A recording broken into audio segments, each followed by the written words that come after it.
هنا يا جماعه التطابق عايز يخرج من هنا التطابق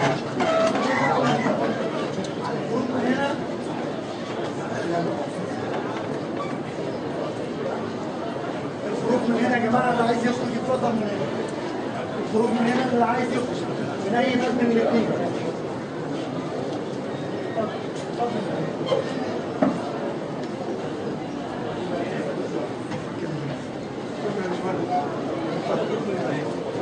الخروج من هنا يا جماعه اللي عايز يخرج خروج من الباب ده او الباب ده. اللي عايز يخرج يتفضل. البابين مفتوحين اي خروج من هنا.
نتأمل معا في كلمة قالها القديس معلمنا بولس الرسول في كولوس 2 عدد 5 صح 5 ونحن مستوطنون في الجسد متغربون على الرب. يعني ايه؟ يعني احنا واحنا احياء في الجسد هنبقى متغربين على الرب. وايه الحل؟ يقول نثق ونصر بالأولى أن نتغرب عن الجسد ونستوطن عند الرب. يعني لما نموت بلغتنا نبقى أحياء عند ربنا، لكن واحنا أحياء بلغتنا على الأرض هنبقى متغربون على الرب.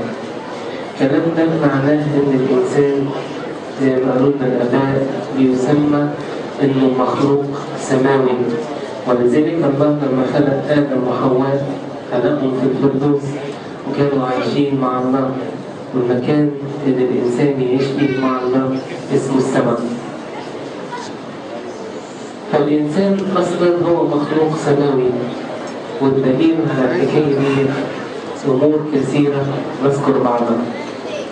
الإنسان لما يصلي يتصل بالسماء لأنه مخلوق سماوي، في كل الأديان كده إنسان يصلي يتصل بالسماء. حتى إن داود النبي بيقول له إليك رفعت عيني يا ساكن السماء. والإنسان لما يعطي على الأرض اللي بيعطيه على الأرض بيتشله في السماء، كأن الإنسان واقف على الأرض ولكنه إيديه إلى السماء.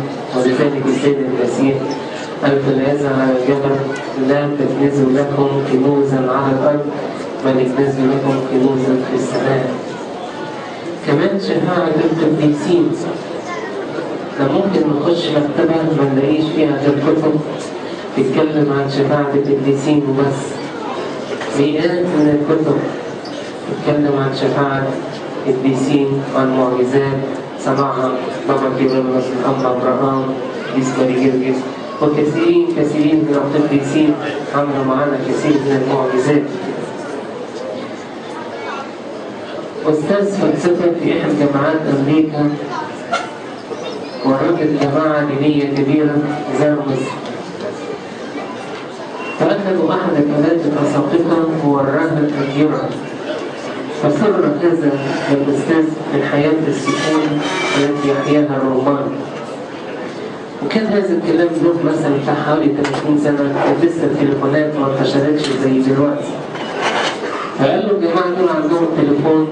قال له أيوه عندهم تليفون بس مباشر بالسماء، ما عليهم إلا إن هم يقولوا يا رئيس الملائكة الجليل ميخائيل يجي لهم، يا ست عبد يجي لهم، يا مارجرجس يجي لهم، مش محتاجين أكتر من كده. هذا أعظم تليفون موجود في الوجود. ولأن الإنسان أصلا مخلوق سماوي يشتاق للسماء، ولذلك يقول داود النبي كما يشتاق الأيل إلى جدول المياه هكذا تشتاق نفسي إليك يا الله. وهذا الاشتياق هو الذي دفع كثيرين إلى ترك هذا العالم وسكن الجبال، الأمر الذي لا يفهمه الذين لا يشعرون بهذا الشعور. كمان الإنسان لأنه مخلوق سماوي له سلطان على السماء. نشوف يشوع بن نون كان في حرب والشمس هتغرب عليه ولسه الحرب ما خلصتش، فأمر إن الشمس ما تغيبش، فالشمس لم تغيب نحو يوم كامل يسجلها التاريخ. إليه النبي أغلق السماء فلم تمطر 3 سنين و6 أشهر. سيد المسيح يقول لنا كل ما تربطونه على الأرض يكون مربوطا في السماء، وما تحلونه على الأرض يكون محلولا في السماء. ومرة من المرات السيد المسيح يقول لبطرس أعطيك مفاتيح ملكوت السماوات. فوق كل هذا الله أراد أن يسكن معنا. فيقول في خروج 25 لموسى يصنعون لي مقدسا فأسكن في وسطهم. فصنع له موسى خيمة الاجتماع كالمثال الذي رآه في الجبل. ولما دخل السيد المسيح الهيكل ترى رضاعة الحمام وقلب الموائد الصيارفة وقال بيتي اللي انتوا بتعملوا فيه الأمور دي هذا يدعى بيتي، بيتي بيت الصلاة يدعى. أما كنيسة العهد الجديد القديس بولس الرسول يقول لتلميذه تيموثاوس كان اتأخر عليه شوية، إن يقول له إن كنت أخطئ فلكي تعلم كيف يجب أن تتصرف في بيت الله الذي هو كنيسة الله الحي. وإن كان الحياة الإنسان بدأ حياته في السماء فهو أيضا سينهي حياته في السماء. فالسماء هي بيت الإنسان وحياة الأرض هي غربة. فلا نحزن على انتهاء هذه الحياة الغريبة ونرجع إلى بيتنا السماوي مرة أخرى. الذي يعطي الجميع عزاء سنوات اسقطنا المحبوب يدخل خبر الجليل الأنبا ابرآم، ونتقدم بالشكر باسمه وباسم كل أباء المجمع المقدس وباسم شمامسة وباسم الخدام إلى السيد الأستاذ الدكتور العظيم حازم عطية الله محافظ الفيوم، السيد اللواء وكيل أول الوزارة سعد عبد العظيم سكرتير عام المحافظة، السيد اللواء حمودة وكيل الوزارة سكرتير المحافظة، السيد الأستاذ الدكتور عبد الحميد عبد التواب رئيس جامعة الفيوم، السيد الأستاذ صالح جمعة أمين عام الجامعة وصحبهم الكرام، السيد الأستاذ الدكتور سمير سيف اليزن محافظ بني سويف، السيد عاصم موسى مدير عام مديرية الشباب والرياضة، لا تقدم الكرامة من الآن وإلى الأبد.